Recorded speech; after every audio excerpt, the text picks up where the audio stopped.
జనరల్‌గా పాప్‌కార్న్ అంటే చిన్న, పెద్ద తేడా లేకుండా అందరూ ఇష్టంగా తీసుకుంటూ ఉంటారు. ఏ థియేటర్‌కి వెళ్ళినప్పుడైతే ఇంకా ఖచ్చితంగా అందరి చేతిలో పెద్ద పెద్ద పాప్‌కార్న్ ఉండాల్సిందే. అవును. అయితే ఈ పాప్‌కార్న్ మంచిదేనా? పాప్‌కార్న్ చూసినట్టయితే యూజువల్‌గా అది క్యాలరీస్ అనేది తక్కువ ఉంటది. ఇంకా అది కార్న్ కర్నల్స్‌తోని చేస్తారు కాబట్టి అది ఫైబర్ కూడా ఎక్కువ ఉంటది దాంట్లో. కానీ ఇవి బెనిఫిట్స్ ఏవైతే ఉన్నాయో మనకి హ్మ్. ఒక వరకు ఉంటాయి.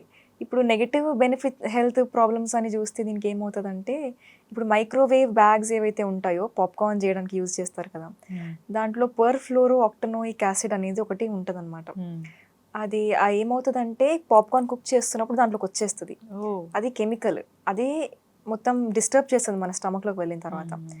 ఇంకొకటేంటంటే ఈ ఫుడ్ అనేది మనం పాప్‌కార్న్ ఎక్కువ హై టెంపరేచర్స్ హీట్‌లో కుక్ చేసినప్పుడు దాంట్లో అన్ని అక్రైలమైడ్స్ అనేది ఫార్మ్ అయిపోతాయి. హ్మ్. అవి పొటెన్షియల్ కార్సినోజెన్స్. హ్మ్. అది తిన్నప్పుడు మనకి బాడీలో మ్యూటేషన్స్ కాజ్ అయిపోతాయన్నమాట. జనరల్‌గా మనం బాగా వాడిన ఆయిల్‌లో కూడా ఆయిల్‌లో కూడా జేస్తారు.